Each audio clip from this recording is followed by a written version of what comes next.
Welcome back to Black Fathers TV. I'm your host, Barry J, and we are in the house again. We are our show today, Front Line Fathers. These are the gentlemen that are on the front line. I got to first want to welcome Mr. Mark Winkler. Welcome back, brother. We appreciate you being here. Good to be back in the brotherhood. Appreciate you, Dak. Excellent, excellent. Gary Crum, welcome back, brother. Thanks for coming back and being part of the show, man. No problem, man. It was a pleasure. Excellent, excellent. Love to hear that. So we have a couple other guests we're expecting, and I'm sure as they come on, we will ease them on in here. But I'm gonna see they kind of missed out because I'm giving the great questions to you guys, right? Because I want to know right off the bat. So last time we talked about um, your perspective as being frontline fathers, as community activists, community folks involved with the community, and being on the front line of helping folks on a regular basis. And we looked at that from the COVID perspective. But I want to add a spin to that because I want to know from your thoughts, where did this boiling point come from? Where did this thing blow up that it finally ignited for all races, because this is the first time we are seeing white folks, Asian folks, international folks holding up Black Lives Matter. And now these Black Lives Matter folks that are against Black Lives Matter are now becoming the minority, and then they're getting quiet. Quiet. So, Gary, I'm gonna start off with you, working with the folks you work with on a regular basis. From your perspective, what was the tipping point? What was the boiling point that just ignited everything? I believe again we have seen over the years the killings of unarmed black men and women on camera. We have seen it with our own eyes, and the incident with George Floyd.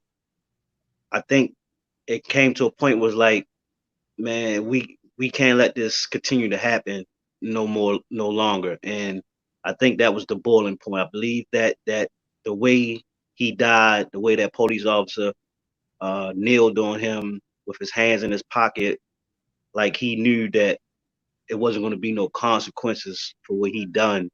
Uh, and people looked at that and probably lost their mind and said, man, we can't continue to keep this happening.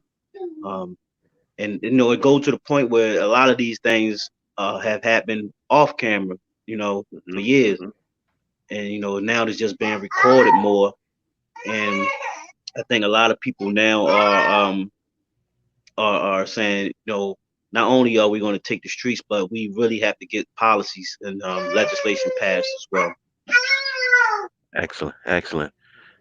Mark, let me hear from you, brother.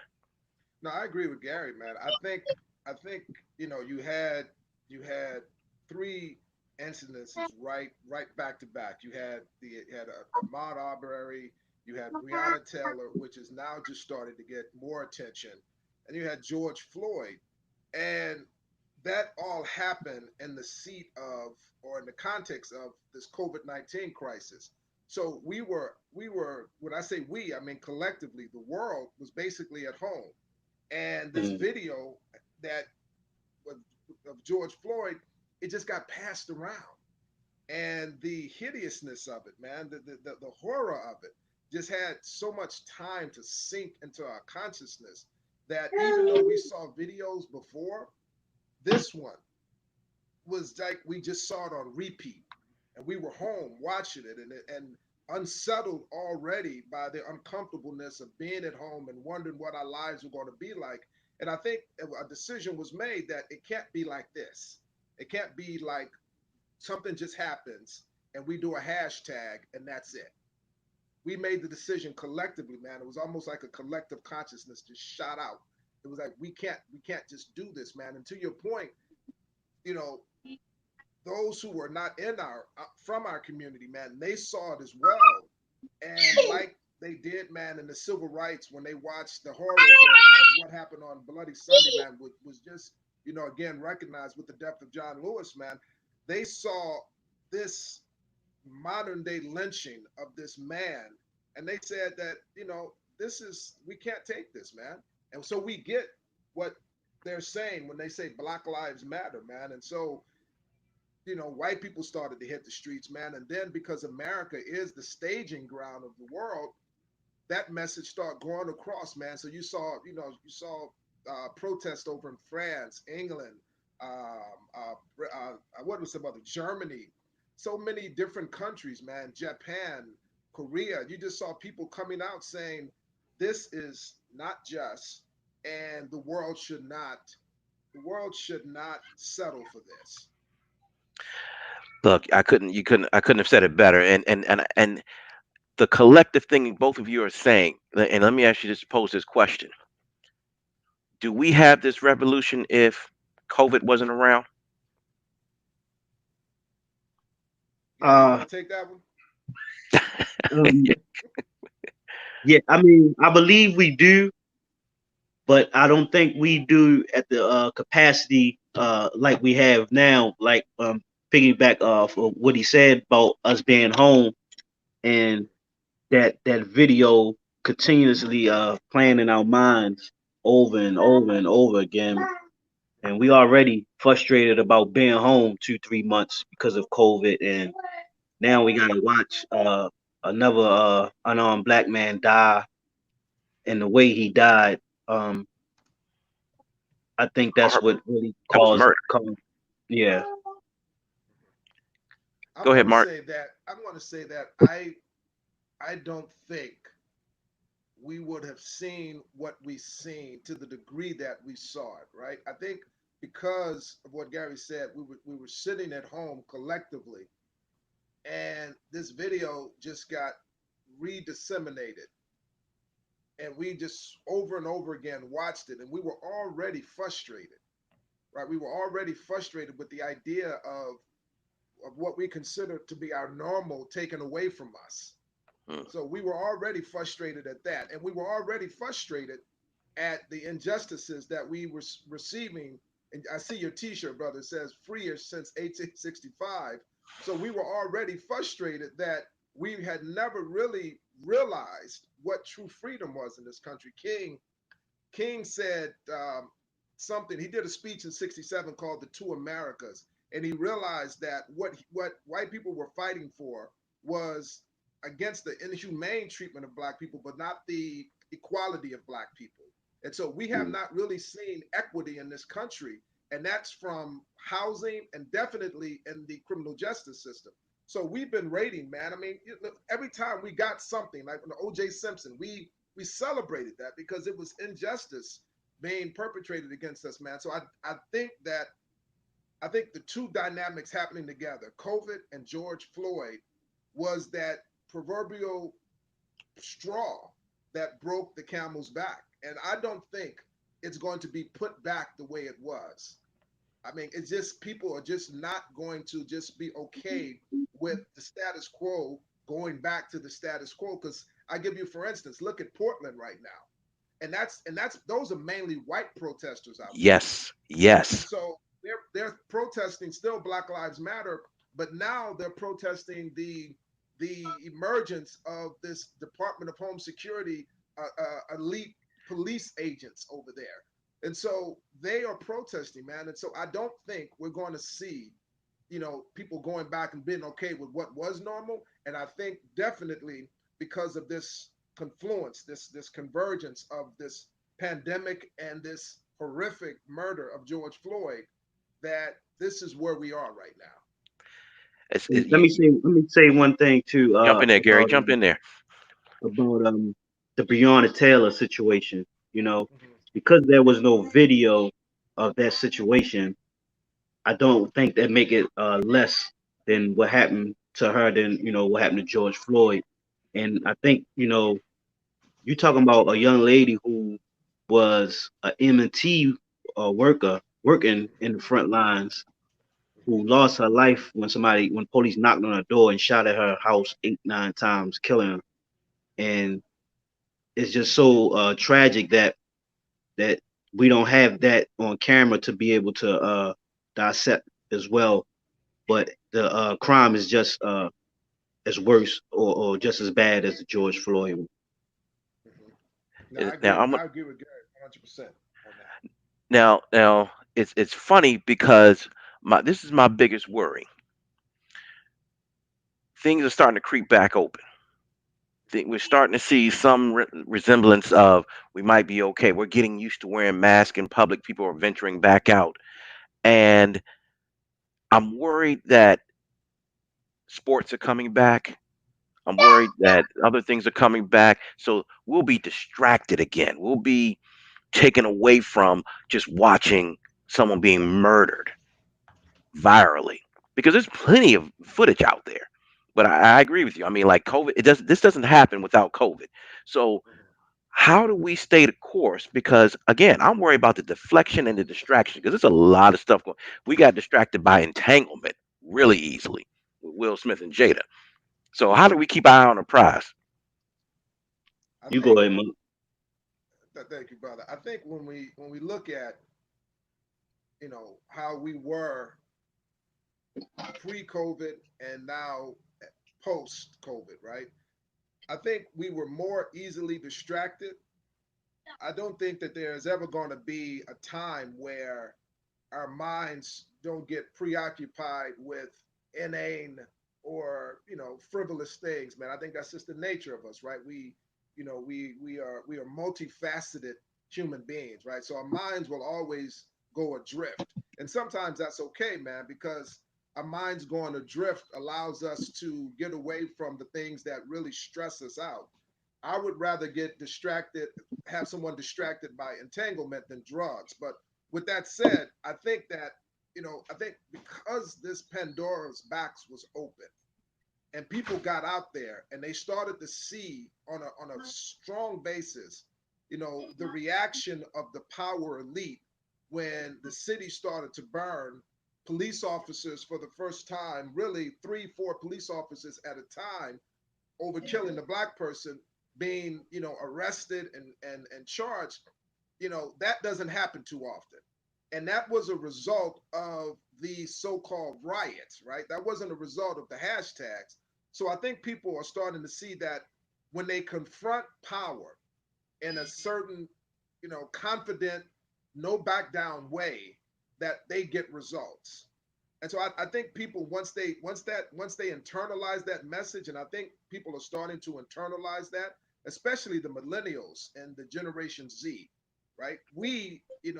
Took we have not fully internalized that because our minds, those who are not in that generation, we're still conditioned by how we were, conditioned to think over the past 30, 40 years. But those who were not conditioned in this way, I think it's going to be hard for them to go back to accepting murder just of innocent unarmed people. I don't think it's going to go back completely that way, man. I just don't. And one other thing, I don't think them just sitting back and just saying that we're going to rely on the American economic system for our existence, right? The way it's supposed to be done. Go get a job. They're getting creative, man. During this time in COVID, people have gotten very creative on how they made money. I don't think that's going to go back. I think people are enjoying different ways of getting money for themselves. So on a couple of levels, I don't think it's going to go back to where it was. Gary, go ahead, jump in there, bro. Yeah. Like you ready to say something, man. You leaned in too. No, just I believe platforms are most definitely a major thing in our country, and I believe as long as the sports can and the people that are in those sports use that platform to continue to say their name, bring about awareness, use the economics, the money that they make from those sports to make sure it trickles down and get into hands of nonprofits like Black Lives Matter and so forth and so forth. I believe it won't be a big distraction if they continue to use the platform, because the platforms really do matter when you have them TVs and them cameras and them reporters in front of your face a lot of times. So I believe if we can use those sports to continue to be big platforms, it won't be a distraction. So it's funny, and you, Gary, you led me right into this one. Now you're from Baltimore, so you're Hmm. familiar with this, the Washington R word, which we're not using anywhere anymore. It's I personally like. I love that they're doing this personally, but it almost feels like too late, too little. Mm. What are your thoughts, gentlemen? Um, I mean, I, to me, Oh, oh, symbolic. my bad. Go ahead. Touchy subject there. Yeah, I mean, symbolic stuff, can be it could be a curse and a blessing. Again, this is something as far as the Washington team. That is something that they've been trying to get rid of for years. You know, Not the team, not and the owners. well, Some of the the fans. the, the, the fans and the advocates for the Native Americans been trying to get them to get rid of that name for a long time now. Hmm. Um, and I think it's great that is happening now. Um, but sometimes I think we don't want to be too symbolic about what get changed in the like. For instance, if we're going to change something, change the national anthem that they keep playing. You know what I'm saying? Like, you know, we taking knees in a lot of these sports and stuff, but they're still playing the national anthem, which is something that a person wrote that owns slaves. So until they do that, I just don't like too much of the symbolic stuff. But I think for the Washington team, I think that was good that they moved forward to removing that name. Well said, man. Well said. Jump in there, Mark. I saw you too. You taking notes, weren't you? I'm taking notes, brother. I'm taking notes. No, because look, I think it's a couple of things, right? On the surface level, these changes, these name changes, these statues coming down, that's good because that's a recognition, that's an acknowledgement, right? And I think when you're dealing with the problem, acknowledgement is always the first step, right? And if you have a drug issue, you have to, or alcoholic issue, you have to acknowledge that the problem is there before you can even begin the steps to try and solve that. So I think acknowledgement and changing the names, that's good, but that's only a first step, right? We can't allow them to say, well, look, we did this. We acknowledge, that, we're going to take down General Lee. We're going to take down his statue, or we're going to change to the Washington R word to just the Washington football team. I mean, we can't allow them. Or we have businesses putting out commercials saying that we support Black Lives Matter, but their executive board is still, there's no black people on their executive board. So we can't allow surface change. We can't allow it in our personal lives. We can't allow it in our government life, and we can't allow it in our business life. We have to keep pressure up until we see real change on a deep level, and then we won't have this reoccurrence of these situations. Right? Surface. When you deal with the surface, if you have an injury and you only band-aid it or put some light medication on it, but you don't look and see what's causing the pain, it's going to come back. And if it comes back, it's probably going to be worse than it was before, right? So we really have to be we to your point, man. Is change really, is it really happening? It's really going to happen if we continue to put pressure to make it happen. I love that, and almost so. I know the Washington football team was pressured because they Mm-hmm. start filling in the pockets. Right. Because when you have big companies saying, "Oh, nah, man, we stepping back, we stepping back. You're on your own now." That is a reality that when everyone gets on the same page, Mm-hmm. that our black dollar goes so far, and I think we've been a Absolutely. underutilized community for so long. Mm-hmm. Now, going back to what you were saying about real change, that led me right into the defund the police topic. Mm-hmm. And I know and understand it, but do you really think the masses understand it as they're chanting it? Because most people are just using that like, oh no, you can't defund the police. What's wrong with you? Are you out of your mind? So, from your Yeah. perspectives, how do you feel defund the police should actually be rolled out? Because I think it I got a bad rap. I just think it got a Yeah, bad rap. I don't think people I do understood. too. I think words are important, Hmm. and Yeah. I think understanding when you put a slogan out there, right?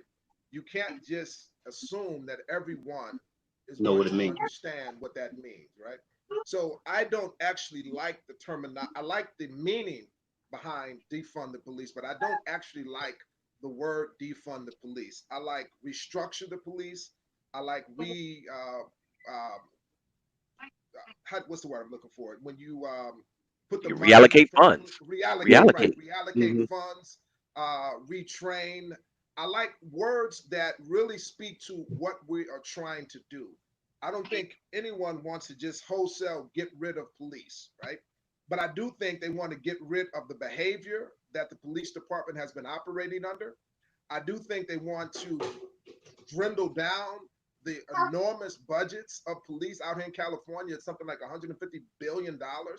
I do think Oh, they want to take those funds and they want to put them in social programs that, if those monies were there, the things that police are called for, they would probably not get called for as much. Social issues, domestic issues, mental health issues.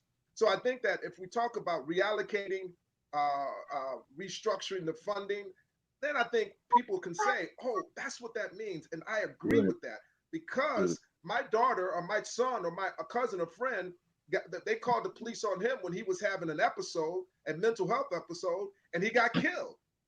But if they would have been a trained social worker, mental health worker, who was perhaps a part of the police department, right? Because they reallocated funds and they hired people from those worlds and they would have responded, then that would not have happened. So I don't like defund the police, but I like what it means. I like the ultimate goal of what it means. Yeah. And basically, like what you were saying, like the masses of Mhm, people don't understand defund the police. When you hear defund the police, you think about, oh, what y'all just trying to get rid of us, you know? mhm, Uh, uh, and that's just not the case. So here in Baltimore, you know, like 80% of our budget is spent on the police. I believe we get like 1.2 billion. I believe 500 million of that goes towards the police budget, and wow. it's been like that for over the last 4 or 5 years, or maybe or longer. And it's time for us to find other ways to reallocate that money into other things. mhm, Here we have a lot of different violent prevention programs like Safe Street, Ceasefire. Um, I believe that if you fund those organizations like that the right amount of money, where though they can not only be in the community more, but also hire more people from those communities to now be in charge of individuals in that community. I believe you'll see a lot of things change as far as the violence goes on in the neighborhood. And that's something that I've been talking mhm, about and pushing for um, when I ran for city council here in this election and in the last election. Um, we got to find way. There's other means that we can spend $500 million uh, to address a lot of the social and uh, the social ills that we have in our communities. So mhm, again, like you said, defund the police. It can mean a lot to a lot of different people from different views. So if I was in charge of that or in charge of putting that out, I would most definitely have a message of what the defund the police looks like, uh, what it stands for, a breakdown of what is actually what it can do to help in a city with violence and things of that nature, mental health, things of that nature. mhm. Hey, I got to cut in here because one of our viewers, Jerry, we appreciate you tuning in, brother. And he made a comment. He said, we also have to train our children on how to handle this change because it continues once we get too old to be on the front line. Mhm. And he also made one more comment. We can no longer reward terrible police behavior. So I'm going to comment on both. First one is, Mhm. you know, uh, I know I have two daughters, Mhm. and I always do a little hashtag to say whenever I'm talking about my daughter, raising queens, and that's my thing. I'm raising my babies to be queens, but at the same time, I'm raising them to be the next leaders because when this took off, when I saw folks in the street, it's funny how age changes. And I know for me, and I'm in them 40s. I'm not gonna go too far with it, but I'm in them 40s. So it's like in my 20s, I'd have been on the first protest. I would have been on the front line. Now, when I leave the house, all right, my insurance is paid. Okay, everything. My whole life has changed. Where I'm thinking like completely. Okay, car insurance good, life insurance good. Okay, I'm covered. My family's taken care of. So I love the fact that we've been passing on and we're training these younger folks to come out here and be and for lack of a better word, be mad at the system and willing to change it. I think of the brother we just lost, where and he had a quote where he was just like get into good trouble or get into bad trouble. I'm messing Mhm. up his quote, but I loved it because it made sense because he was really all about change. I mean, that was a giant when it came to the political. I mean, he's been around with for the civil rights since Martin and walked across the bridge with the brother, you know. So love that he did that. So Jerry, again, thank you very much. I want to make sure I got your comments in here, and Jerry, thank you. You raising the queen here too. That's excellent, man. That's excellent. Got to take care of the baby girls there, you know. But so to you fellas, I mean, how do you want to pass this on to your children? Because I know as a father, when I talk to my son, hey, you get pulled over by the cops. This is how you need to be reacting. This is how you because I want you to come home. That's that's my end result. Come home, be humble. But folks are mad. So how do we teach our children that when we're almost demasculating them because we want them to be just take whatever somebody throws at you? I think we Well, have to.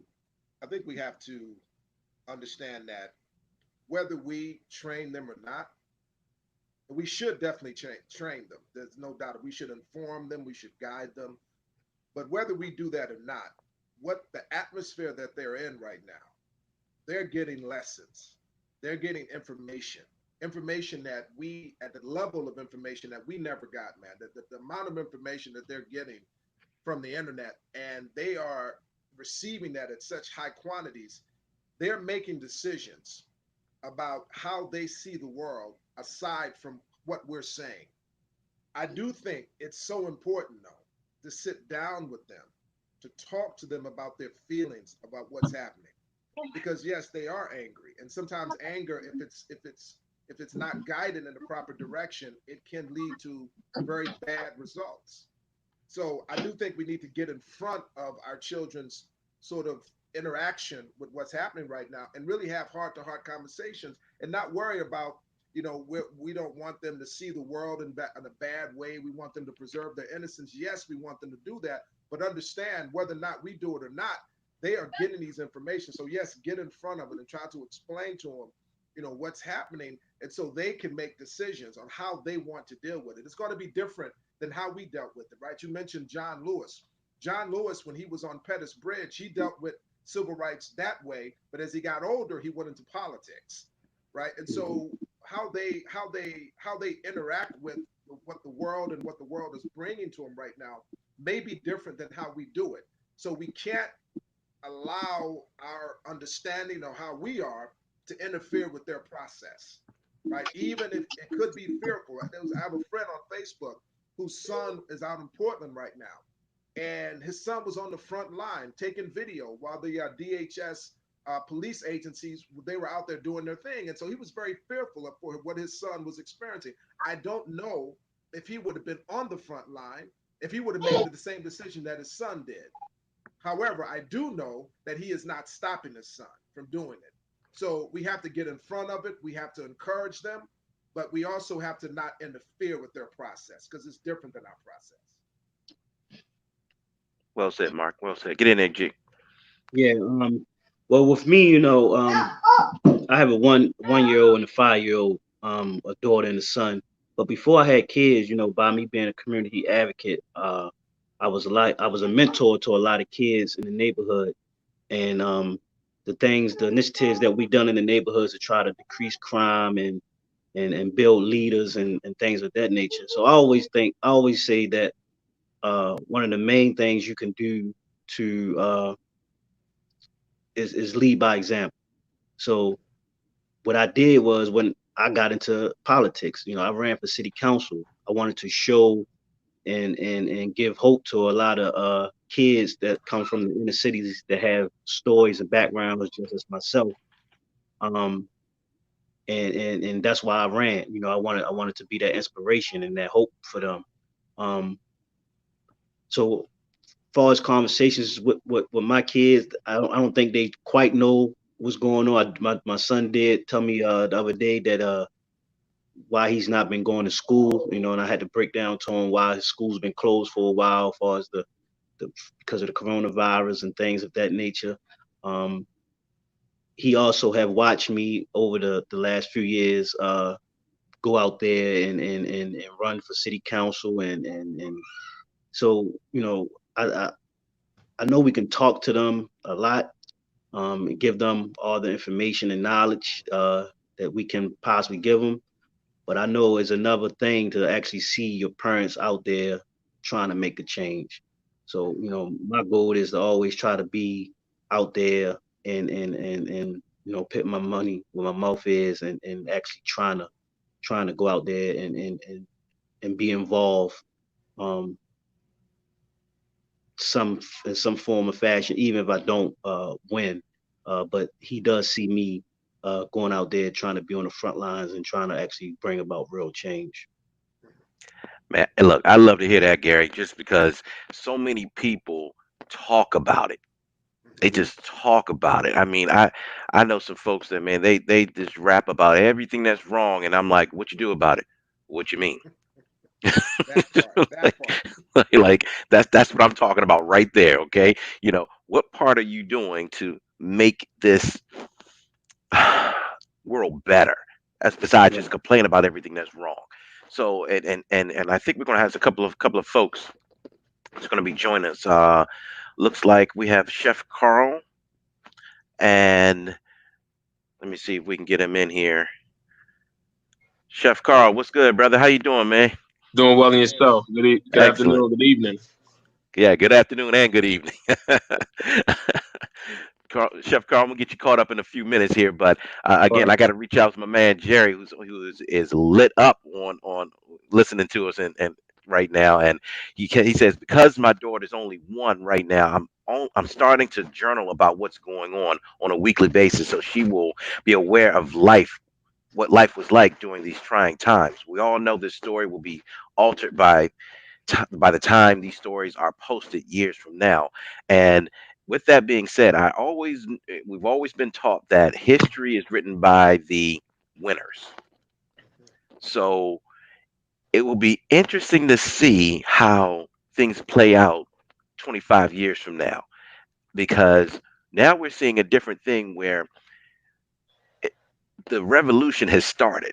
Now it's not a I look at Portland and see that it's white folks, black folks, white mothers.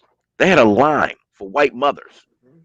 protecting Black lives matters, and they were on the front. Now all of a sudden you have these Gestapo tactics where you have these federal law enforcement agencies just randomly going around picking up folks. So it's interesting to see how things will play out. And with that being said, if right now we had a crystal ball, and I'm not even gonna say across the crystal ball, if we had a time machine, we jump 50 years ahead. What do you think this time will look like 50 years from now? How do you think people will view it? That's a great question, brother. Carl, you want to jump in there, Chef Carl, since you just came on? I'm Right, I'm right, I'm right, let, I'm right. gonna let, I'm gonna let you Speak attack that up. one first. I'm gonna come after you. Let me think about this a Formulate, little bit. Let me Well, man, Gary, jump I, in there, man. I look, you it's walking around talking, Gary, walking. take that, brother. Motion creates emotion. Right, Got right, it, right. You Gary. see him walking, right?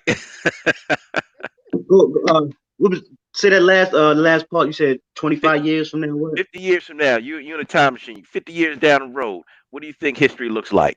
How do you think they view this time from that 50 years perspective? 50 years from now perspective. Perspective. Um, I will hope that 50 years from now that not only are we ahead of the curve as far as um, being social conscious, but also economically well off as well. Because I don't care what nobody say. At the end of the day, if we don't bridge the gap economically wise from black folks, white folks, the one percenters, 50 years from now we'll be in the same position we are until we bridge that gap. So I hope 50 years from now that we are actually ahead of the curve as far as bridging that gap with wealth and generational wealth, because that's where it's really going to be impactful at going into the future for not only our kids but their kids as well. Can I chime in a little bit right there? Come on in, chef. Come on in.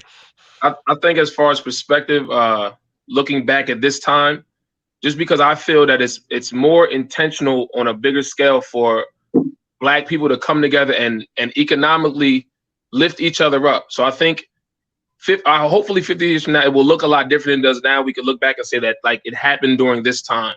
I have a lot more people reaching out to me more than ever. Just as far as one a black chef, one to patronize or lift each other up, and I'm even more intentional now. So hopefully that trend continues to go on, and that's one way to attempt to close that wealth gap that we see. And there's more initiatives being started now. So I think now's definitely a turning point. Excellent. Yeah, Mark. I agree with both of the brothers. I think I think if we continue on the line that we're on, I agree with Gary that there should be more parity in terms of economic realities between black and white. I think that I agree with Carl. Definitely, if we continue on the same projection that we are, people will be more intentional with their actions. My daughter was born when Barack Obama he was 1 month from being inaugurated. So for all intents and purposes, she was born into the reality of a black president, right? That's her psyche. So she knew that reality, right?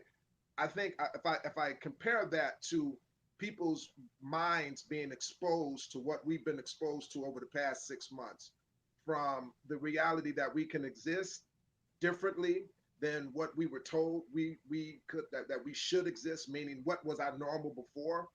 And I think people seeing the injustices, really seeing what that looks like now in terms of the whole Black Lives Matter movement, I think something has clicked in people's consciousness.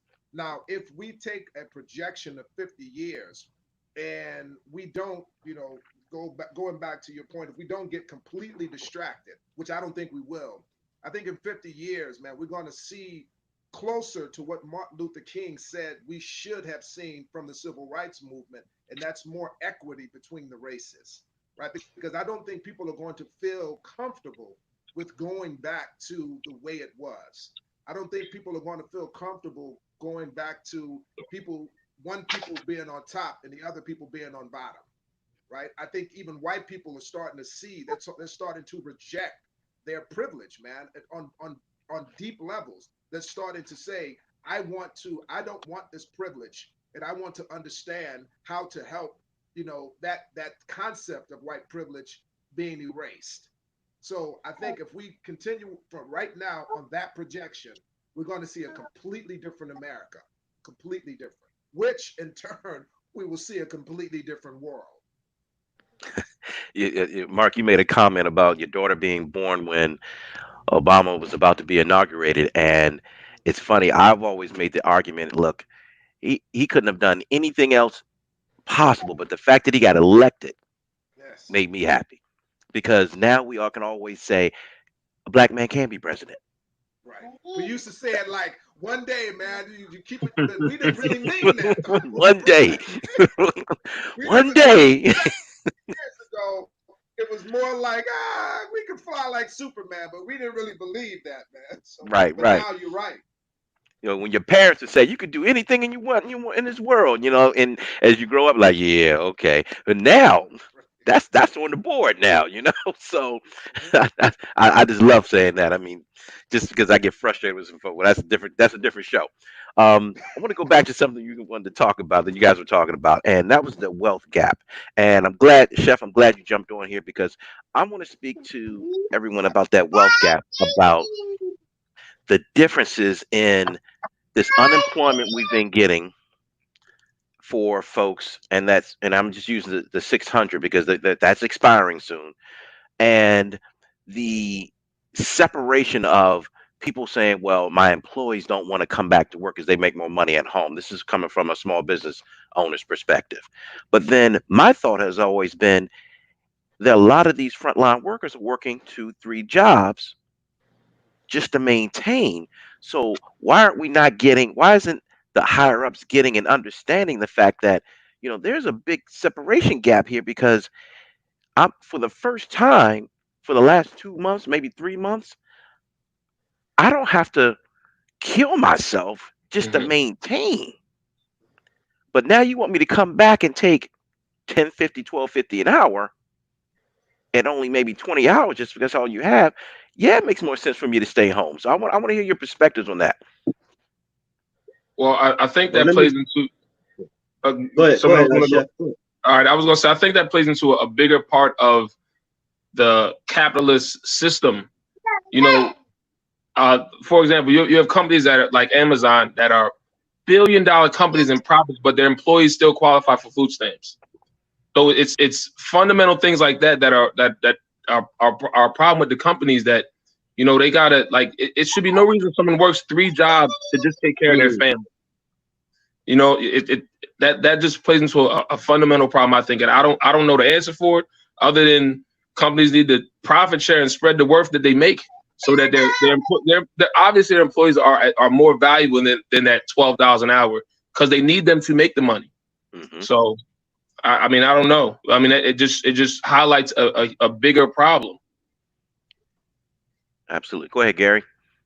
Yeah, I was basically what Chef was saying, man. That's it's a bigger problem. So, for instance, I don't mind sharing my personal information. So, I've been unemployed since March. I worked in the school system, and guess what? I'm not. My job is not going back none this year, and we might not be going back until 2021. So, the extra $600 that they was given for unemployment actually helped. Is helping a lot of folks who aren't employed or not going back to their regular jobs help pay the bills and stuff until they can find something else or find something worth working going out there in the midst of a pandemic. And I have to say, man, he's like it seems like when it comes to us tax-paying citizens, politics gets in the way because back in 2008 when they bailed out the banks Mm. with trillions of dollars, it was no Preach. problem. So I just don't understand when it comes to the taxpayers and the people that really needs the money to be able to pay bills and get food and stuff. Why all of a sudden is something? It's like it seemed like it's a problem, and that's the problem with politics in abroad. We have people that's been in politics since Jim Crow, and their mindsets uh, uh, uh, uh, uh, are are not up to date. They're being bankrolled by these corporations and these big businesses, and until that changes, we are always going to be uh, uh, lacking with the actual people in politics that's going to be working for the people. They forget that they work for us. We don't work for them, and that's one of the major issues that we have. And I think the benefits actually ran out today, so today was the last day to file to get the extra $600. Now they saying they want to cut it down to 200, and the thing is, a lot of stuff is getting shut back down again.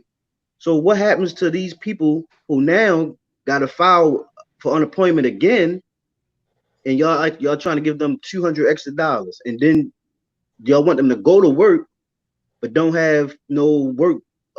They say they're going to try to give work bonuses and things of that nature, but man, it just seems like, man, we're at a point where as though is they don't put the people first in this country, man, and that's just how I feel, and I think that's is obvious. Politics is in the way. Go ahead, Mark. I agree with both of the brothers. Gary's point to politics, politicians, man, they've always, catered towards the wealthy. And in doing so, they never really fought for livable wages. But yet people still went and they went to work, man, regardless of not being paid. They could have found ways perhaps to try to get unemployment or disability, man. But people want to work, man. People want to be able to feel good about who they are, providing for their families, man. That's been that way since the dawn of time, man. You look at the 50s and 60s when you had so much manufacturing going on in America, man. People felt which created the middle class, well, more so for white people, but also for black people. People enjoyed being able to take care of their families, man. Yeah, the work was hard, man, but they enjoyed that. There was a sense of pride in that. And that hasn't really left the people, man. But when you have conditions that are unfavorable at work, living, the wages are not comparable to what prices are, people get discouraged, man, and they don't want to be taken advantage of. So if there's an opportunity for them to take care of their family but not be insulted in the process by going to a job that doesn't really respect you and pay you what you should be paid, then they're probably going to take advantage of that, man. So I think if Right. politicians, if they look and see, well, how can we make the working experience for the average American more pleasant, from wages to working conditions to and look at it across the board and stop catering to the large companies and putting those, I think it was Chefs said, putting billions of dollars into the CEO's hands and really spreading that wealth across the board. Then you will see a populace that's excited to get up in the morning and go to work. And go to work. Yep. And so Very so true. Absolutely. yeah. Hey man, let's say, man, we gotta shout out the DPW workers, the nurses, the doctors, the people that's working with our seniors. Those people have been going to work since March and haven't got not one hazardous pay or increase in their paychecks. And I think it's a travesty that that has happened uh, Mhm. amongst all other things that's been going on. Gary, man, you just stole my thunder, bro. Because Jerry actually said that same exact thing, man. He says what's really sad is that a lot of us hospital employees are not receiving hazard pay, including myself. We throw ourselves to the wolves and we don't get any extra money. Like, how can you be on the front line and not take care of the people that are taking care of us?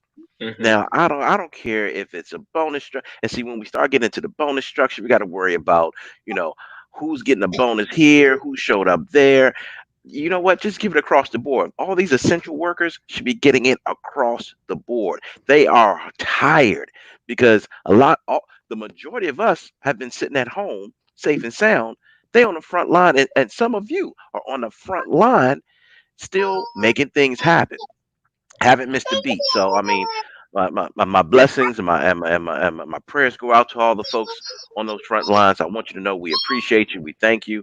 Uh, like I'm lucky enough to have my wife as a professionally trained chef, so I get some great meals when she feels like it. She don't always do it all the time. Look around, make sure you see me. But I take advantage of the fact that we don't mind cooking. There's a lot of folks that just don't cook or can't cook or have access to their food deserts out there, just because of that wealth gap. So I mean, we're touching on a lot of stuff here, and I also want to talk to one more time about that politics because Gary, you were going into politics, Mhm. and that could be a nasty business. I mean, like, as someone going in knowing that this is a completely different ball game of just someone saying this is a black and white situation. This is, you're going into something where uh, this is a negotiation, and some people are negotiating for that 1%, while you're trying to negotiate for your community and your neighborhood.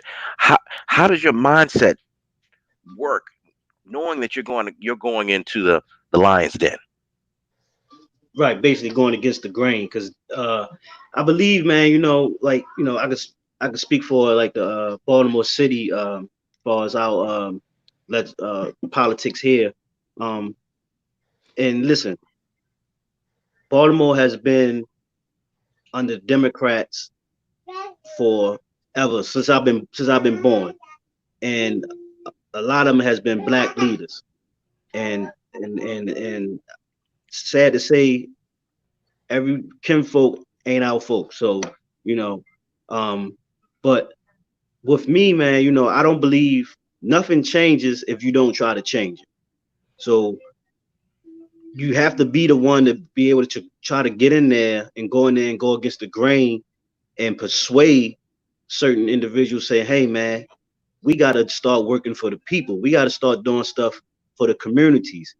Just like what you said about the food deserts, man. We in Baltimore, we have some of the worst food deserts in the city, and every time you look around, there's a market being built in a community where the the population is, all white folks, and they got already have two, three markets down there where we don't have one. And this is the things that as you get older, you start to look and be like, wow, man, like, and this is stuff that made me want to get in and run. Be like, 'cause it's like it's no way possible that I'm the only one or that don't see what's going on. And then they'll come up with all these excuses why we don't have a market and this thing, that in the nature. And I'm saying, man, listen, if our people came out and voted, because Baltimore, we have low turnout in votes a lot of our elections, and especially in the inner city, in the urban communities, um, are low turnouts. And what I try to explain to people is that those politicians they care about numbers. They care about who comes out and vote. Because when you don't come out and vote, they figure that you don't care and they'll leave your neighborhood exactly how it is. And that's why you have a lot of these neighborhoods in the city that still look like a bomb dropped on them and it's 20 years. It's been 20 years. Because they feel as though nobody's come out speaking up in those communities, bringing awareness. We have politicians that have been in office 20 and 30 years, 40 years. I believe uh, uh, uh, uh, you should treat people that's in office like jobs. You have give them term limits, man. Like I don't want nobody being in office for 40 years. I mean, I don't care how good or bad you are. After a certain amount of time in office, you should be ready to move on. Yeah, I mean, and we have these career politicians that have basically kind of slowed up and forgot why they was elected. And we gotta, like, my goal is, man, is to inspire the new generation of young folks that's coming and say, man, we gonna step up, man. We gonna run for office, and that's how we got to change. We have to infiltrate the system to be able to change the system. The same way that they infiltrated the Black Panther Party, they tried to infiltrate Dr. King and them, and they try to infiltrate those organizations to bring them down. And we have to do the same thing. We have to get people in office to infiltrate those systems and change those systems. And hopefully the people that get in there stick to their morals and their characters and do what's right. Yo, Gary, man, I'm feeling you, brother. I'm feeling you, man. Shoot, thank you. Go ahead, Mark. I see you taking notes, man. What you got to say, No, bro? no, I love what Gary said, man. When he first, nothing changes if you don't try and change it, man. And I think that, I mean, that's like a marching order, right? I mean, we have to, if we say we want change, we have to be willing to put ourselves as we are with right now on the front line as frontline fathers. We have to be able to put ourselves on the front line. Gary is, he understood that to me that he should run for office, right? And that's wonderful because yes, I agree, man. That speaking about before, we talking about change and we don't want surface change. We want deep, meaningful, lasting change, and that comes through addressing the issues on an electoral perspective, also on a business perspective, on a personal level. So we got to get out and vote, man. And we can't allow politicians to come in front of us and just give us fluff. And I think that when you look at the voting block 18 to 35, because they have access to so much more information, real time information, and they can look at the actions of politicians, not just what they say, but what they have done. I think it's much harder for them to pull the wool over, these voters' eyes, right? So I'm encouraged because of how social media disseminates information on one level, in terms of creating a more intelligent, at times a more intelligent, voter. But also, I'm encouraged by the amount of people I saw on the streets marching, because that tells me when they have a concern, they will get out there. And I think enough people have concerns that change is necessary. And I think that when we look at what's coming up in November, I think those people that we saw in droves in those different marches for freedom, we're going to see a lot of them marching to the polls. And so I'm encouraged about that, man, because that's when, and then the follow up is with people who understand, right? It doesn't stop at the vote. So those who understand how politics work, we have to then educate. We have to put information out there. You can't stop just with the vote. You have to hold your politicians responsible, right? And so you get the people out there, but then you educate them that the next level is to hold your politicians responsible to what they say, so we won't fall back into the same sort of rut that we are merging from. So I think on those two levels, man, I feel encouraged by what I see. Excellent, chef. You got something you want to say, bro? You look like your head's No, moving, man. You like, no, man. I'm just agreeing. I'm taking what the brothers are saying, and I'm agreeing with them. I got nothing to add. One last thing, and this will be our final thing, is we try to keep this right under an hour, but we always just tiptoe over it just a tad bit. But I think this is necessary from us on this panel right now. We have so much collective knowledge to pass on. We understand what policy change means. There's a lot of folks in that demographic that Mark you just mentioned, that 18 to 25, that or even some cases 30, that don't feel like their vote counts. How do we shift that thinking? How do we get them to understand that your vote counts? How do we take those communities that people basically said they forgot about us, and let them know that you can fire your representative? Yeah. I think we have to show them the reality of when people did come out and that vote made a difference in terms of getting certain people elected, right? Then we have to get them to understand that there's different levels of elections. You got the federal level, then you have the local and state level. We have to get them to understand that, yes, you want to vote on the federal level, you want to vote on the congressional level, but you also want to vote on the local level, because that at that local state level is those people really affect your change. We're talking about people, district attorneys. We're talking about sheriffs. We're talking about police chiefs. We're talking about school board people. So we want them to understand that, look, voting happens on it's a multi-tier level. So we want you to come out on that top level, that mid level, and then that lower level, and be consistent about it.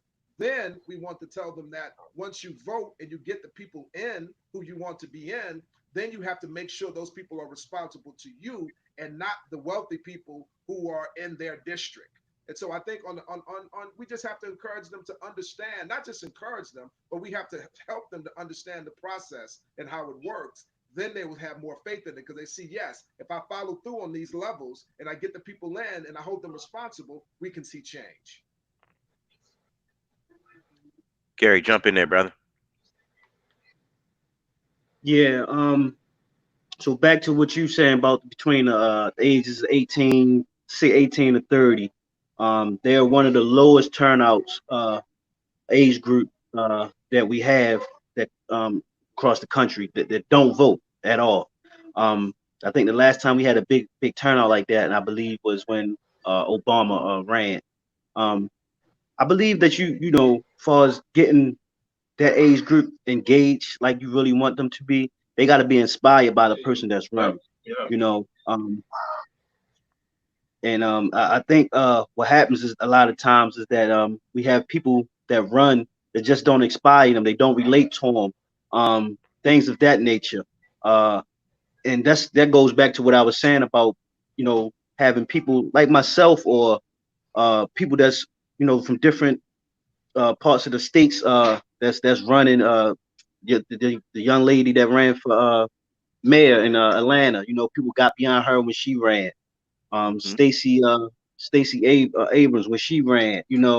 So when you inspire the people to vote, they will come out and vote.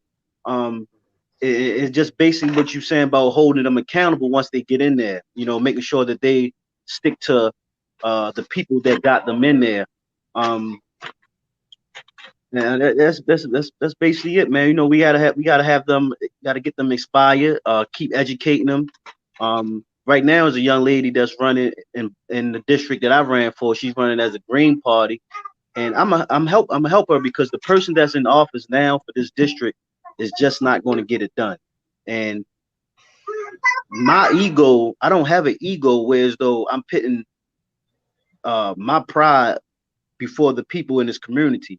Because I believe that if she gets in there, she's going to help us get on the right track to where we really need to go at. So I'm supporting her in her candidate for the office, even though if I wanted to run again, but I think that she's the candidate for right now to go in there. So I'm going to help her. And those are the things that we have to do, man. We have to put our egos aside. We know if we running in these local elections, if it's one seat and if it's six of us running and we all black and we come from the inner city, we're going to split the vote. Sometimes people got to put things aside and go with for what's best for the community, and that Excellent. that's local or nationwide races, things of that nature. Hold up, Chef. I'm gonna let you say something, but I gotta make one comment because my man Jerry is like lighting it up watching us right now. Something I encourage young people to do is work the election polls to see who really comes out. It makes a difference. I've worked them for the past 9 years in Virginia. So again, I've known like older folks that always work the polls, and I've seen the same folks at the polls every time I go out to vote. I can honestly say I've only gotten into politics the last 10 years because it was an active interest. Once if and I have both, and I love the fact that we have Democrats and Republicans because somewhere in the middle is where we get the best product. Because I know I have Democratic views and I have Republican views, and somewhere in the middle we're gonna work this thing out. Because I've been on the side where there was too much regulation. I've also been on the side where I want my capitalistic entrepreneurial spirit to be free and let me run. So that's just my 2 cents. But Chef, let me hear from you, Brian. I do want to. I agree with both the brothers. Brother Gary was right. You have to the candidates have to inspire the people, and that will get them to come out. But we do have to educate them on the process, but also the people. We got to, if we know about good candidates run, we need to spread the word as well. So it's all about information. I mean, that's I guess that's how you will get them to come out. Information, about the process and about who's running and how it can directly affect how it's going to affect you in your neighborhood.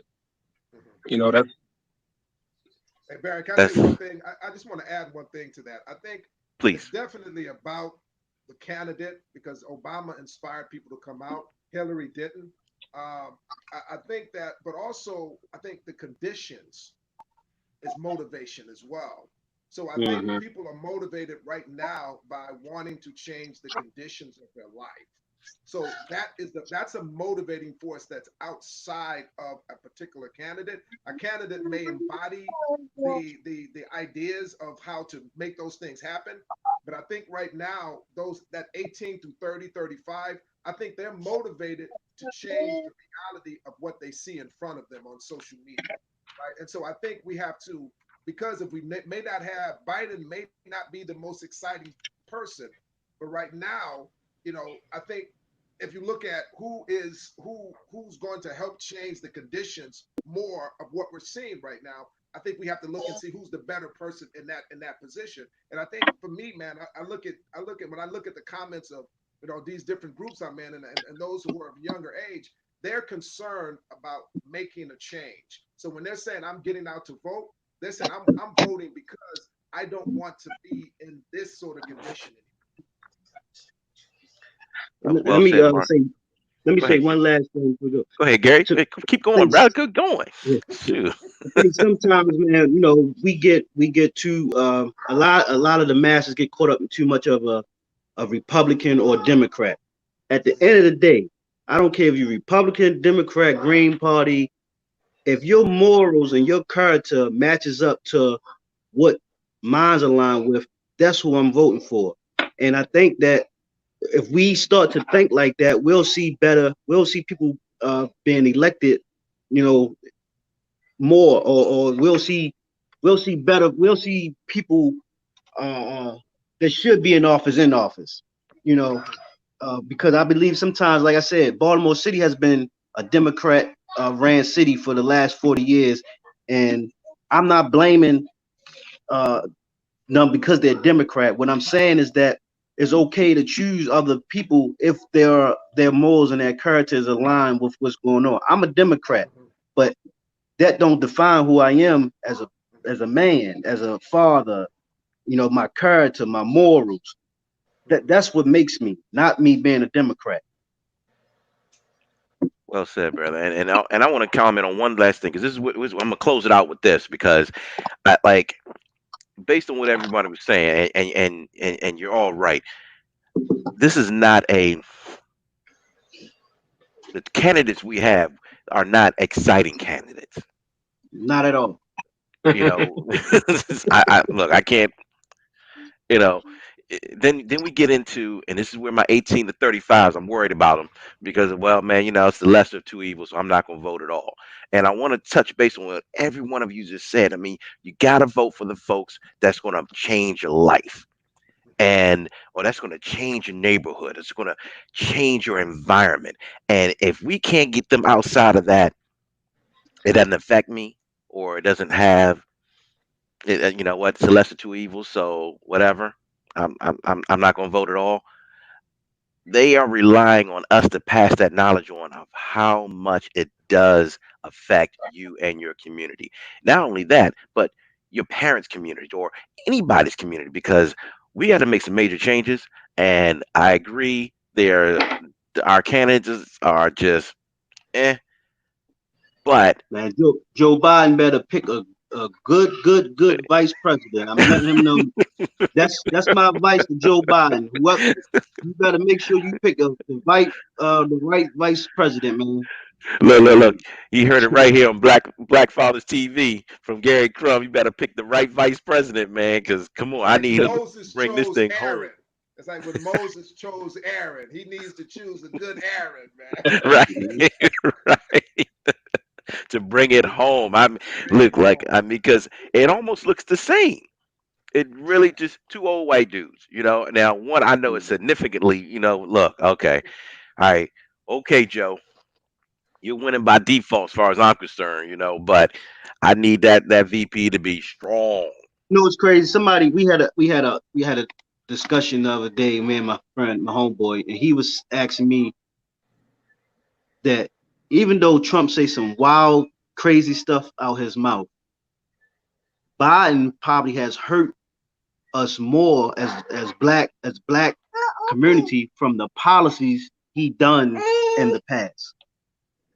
And when he said that, I thought about it. I said, man, you might be right.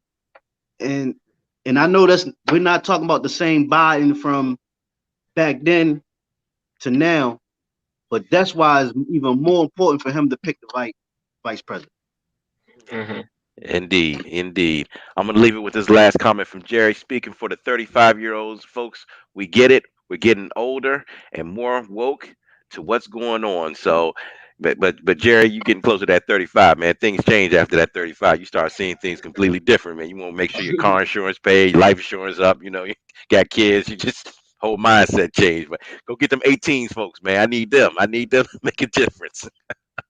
Hey guys, I want to thank you again for joining us, Chef. Thanks for jumping in at the last minute. Loved your perspective on things. Gary, man, we're gonna have to use this for some sound bites for you, brother, man, because you was on the road today, you know. Mark, always a pleasure, brother. Love the wisdom, love that swag that you bring to us. We appreciate you. Hey, make sure you tune in. We're gonna have another one of these in probably 2 to 3 weeks, and don't know what that's gonna be called. We're gonna come up with a great name, but these conversations have been great. Thank you very much, gentlemen, and stay on before we sign out for us. Okay, All Greg, right, take thanks us for out, having me. brother. Appreciate it. All right.